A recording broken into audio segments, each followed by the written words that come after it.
Good morning बच्चों। Vidya senior secondary school Batliya online classes में आप सभी बच्चों का हार्दिक अभिनंदन व स्वागत है। जैसा कि आप सबको विदित है, इस समय कोविड-19 बीमारी चल रही है। इसी कारण से विद्यालय में आपके व्यवस्थित रूप से क्लास लगाना संभव नहीं है। इसी कारण से विद्यालय परिवार ने आप सभी बच्चों के लिए ऑनलाइन क्लासेस की व्यवस्था की है, जिसमें आपको प्रत्येक दिन वीडियो भेजे जाएंगे। उन वीडियो को आप अपने गार्जियन की देखरेख में अच्छी प्रकार से उनका अध्ययन करें, समझने का प्रयास करें और फिर उसको अपनी फेल कॉपी में कर लें और साथ साथ में याद भी करते रहें। अगर कोई भी टॉपिक आपको समझ में नहीं आया है तो उस ग्रुप में व्यवस्था कर रखी है कि आप उसमें अपनी शिकायत दर्ज करवा सकते हैं। तो मैं पुनः आशा करता हूं कि विद्यालय परिवार की तरफ से आपको जो भी वीडियो भेजे जाएंगे उनको आप व्यवस्थित और नियमित रूप से उनका अध्ययन करते रहेंगे। धन्यवाद। अब हम छठी क्लास 6 और 7 के बच्चों के लिए हिंदी का जो पहला टॉपिक है संज्ञा, उसका अध्ययन करने जा रहे हैं। सबसे पहला जो टॉपिक है संज्ञा, उसका हम अध्ययन करने जा रहे हैं। तो देखो बच्चों, संज्ञा क्या होती है? संज्ञा भाषा में संज्ञा शब्द उसे कहते हैं कि जैसे आपके सामने किसी व्यक्ति विशेष का नाम है, किसी व्यक्ति विशेष का नाम, किसी फल का नाम, किसी वस्तु का नाम, किसी पदार्थ का नाम, चाहे वो तरल हो, द्रव्य हो या ठोस अवस्था में हो, उससे पदार्थ विशेष के नाम को जैसे मैं कहता हूं कि ये कष्ट है, तो ये भी क्या है? संज्ञा शब्द है। ये भी क्या है? संज्ञा शब्द है। तो कहने का अर्थ ये है कि हमारे चारों तरफ या इस समस्त विश्व में, इस पूरे ब्रह्मांड में इसकी परिभाषा क्या हो जाएगी? समस्त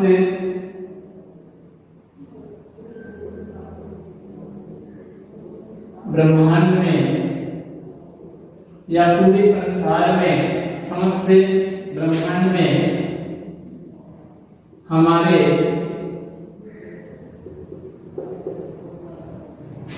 चारों तरफ हमें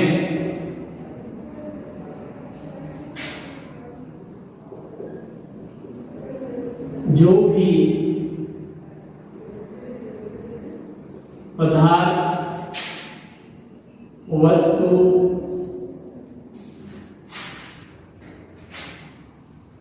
या प्राणी, पदार्थ, वस्तु, प्राणी या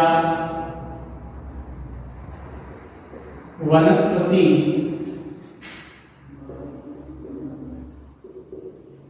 दिखाई देती है, उसके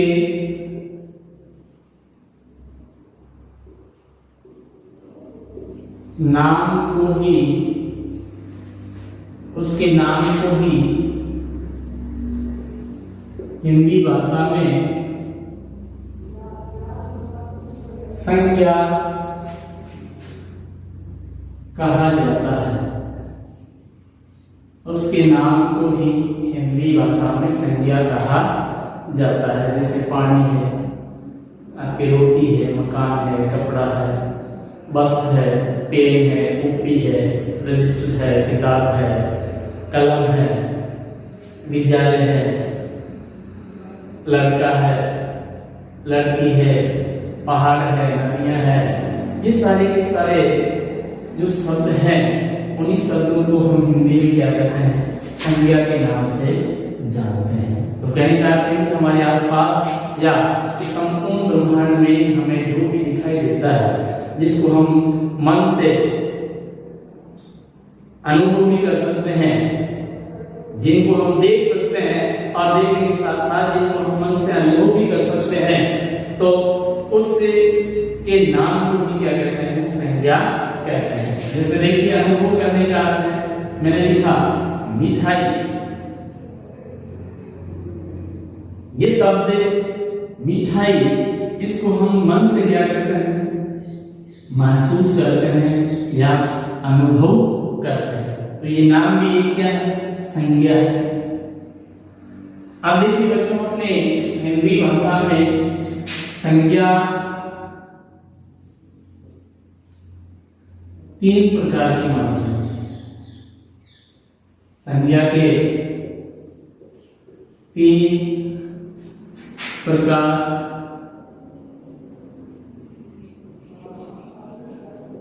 की मानी जाती है। हिंदी भाषा में संज्ञा के 3 प्रकार होते हैं। नंबर 1 व्यक्तिवाचक संज्ञा, नंबर 2 जातिवाचक संज्ञा और नंबर 3 भाववाचक संज्ञा।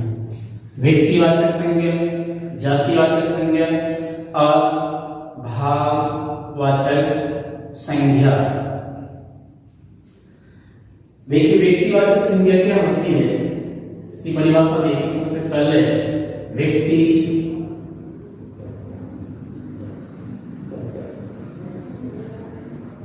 वाचक संज्ञा, इसकी परिभाषा देखिए। जिन संज्ञा पदों से, जिन संज्ञा पदों से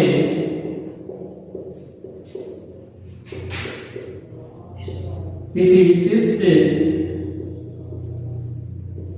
व्यक्ति, समझ गए, जिन संज्ञा शब्दों से या जिन संज्ञा पदों से किसी विशिष्ट व्यक्ति, वस्तु, व्यक्ति, वस्तु,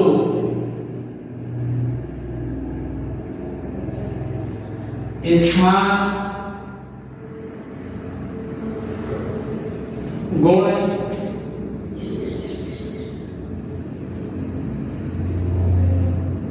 स्थान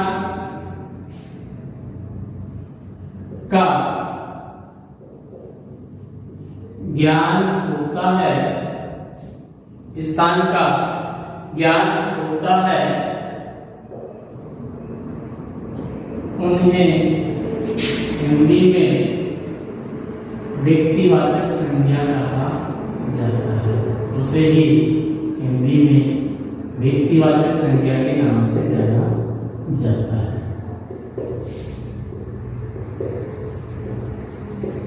यानी किसी व्यक्ति, वस्तु, स्थान का ज्ञान प्राप्त, उसे ही व्यक्तिवाचक संज्ञा कहा जाता है। जैसे राम, यमुना, दिल्ली, राम, यमुना, दिल्ली,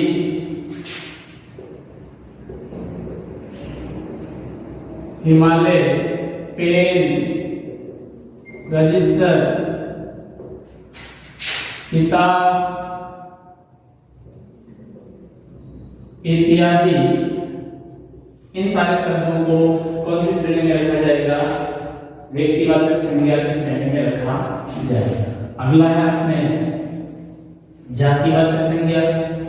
जातिवाचक संज्ञा की विशेषता ये होती है कि इसमें किसी व्यक्ति विशेष, किसी प्राणी विशेष की संपूर्ण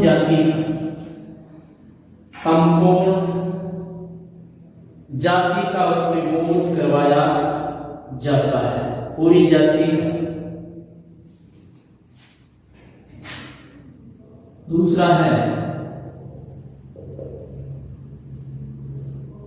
जातिवाचक संज्ञा, जैसा कि इस नाम से विदित हो रहा है, जाति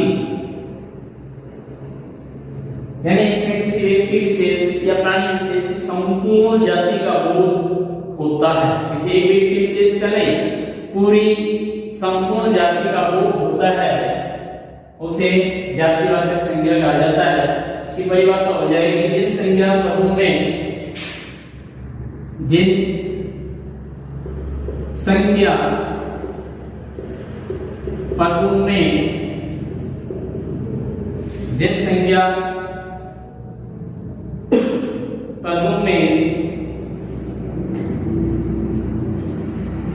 एक ही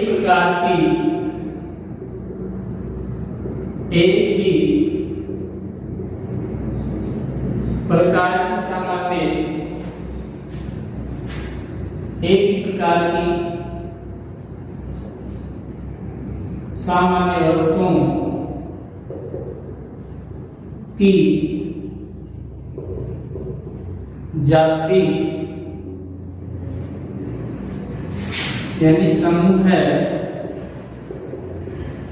का बोध होता है,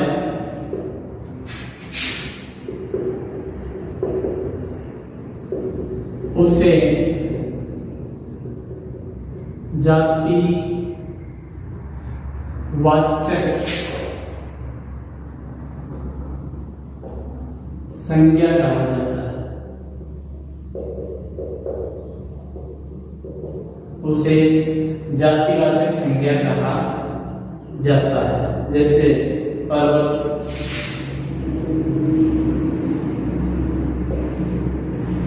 पुस्तक,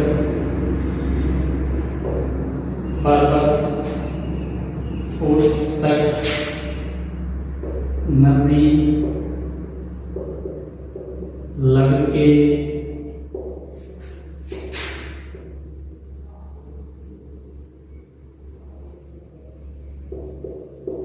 फल इत्यादि। नंबर 3 है आपके भाववाचक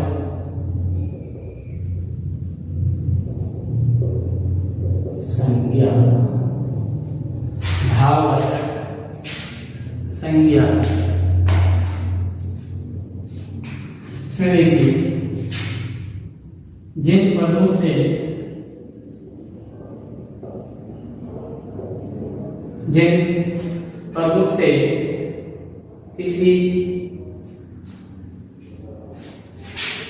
पदों से किसी व्यक्ति या वस्तु के वस्तु और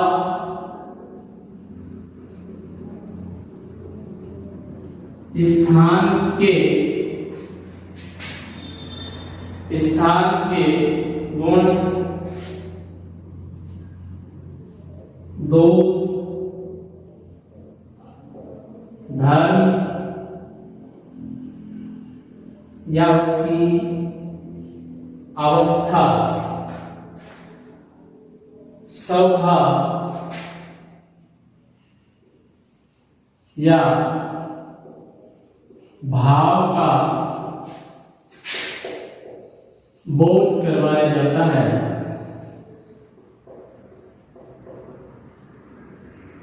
उसे भाववाचक संज्ञा कहा जाता है। उसे भाववाचक संज्ञा कहा जाता है।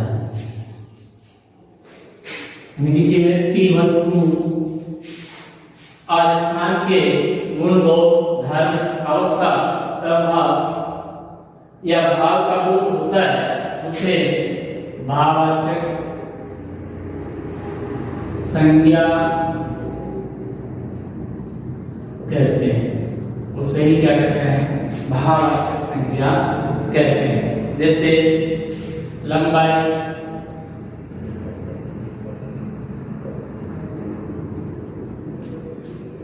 लंबाई, बुढ़ापा,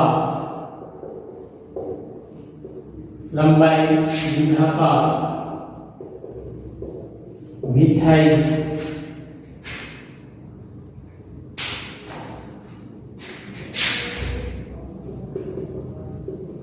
शत्रुता, क्रोध, ममता, प्रेम, रोग, नींद इत्यादि। इन सभी शब्दों को भाववाचक संज्ञा शब्दों की श्रेणी में रखा जाता है। अगला है अनिमिकीय। इनके अलावा कुछ विद्वान संज्ञा के दो और भेद भी मानते हैं। पहला, इनके अलावा दो भेद और माने जाते हैं। एक तो होता है आपके द्रव्य वाचक संज्ञा और दूसरा होता है, पांचवा होता है समूह वाचक संज्ञा। लेकिन इन दोनों को जातिवाचक संज्ञा के ही भेद माने जाते हैं। ये दोनों जातिवाचक संज्ञा के ही भेद माने जाते हैं। द्रव्यवाचक संज्ञा शब्द और समूहवाचक संज्ञा शब्द, ये दोनों जातिवाचक संज्ञा के ही भेद माने जाते हैं। द्रव्य यानी जिसमें केवल द्रव्य पदार्थों का उल्लेख होता है, द्रव्य पदार्थों का जिसमें उल्लेख होता है, जैसे आपके सोना है, चांदी है, लोहा है, दूध है, घी है, दही है, मक्खन है, पानी है, ये सारे जो पदार्थ हैं वो द्रव्य पदार्थ माने जाते हैं। इनको अगर अलग से देखा जाए तो ये जातिवाचक संज्ञा शब्द के ही भेद हैं। और दूसरा है समूहवाचक, इसमें पूरे समूह की जाति का बोध करवाया जाता है, उसे क्या कहते हैं? समूहवाचक संज्ञा कहते हैं। लेकिन मूल रूप से अपने हिंदी भाषा में संज्ञा एक प्रकार की मानी जाती है। ये दो भेद और है जो केवल जातिवाचक संज्ञा के ही भेद माने जाते हैं। धन्यवाद बच्चों।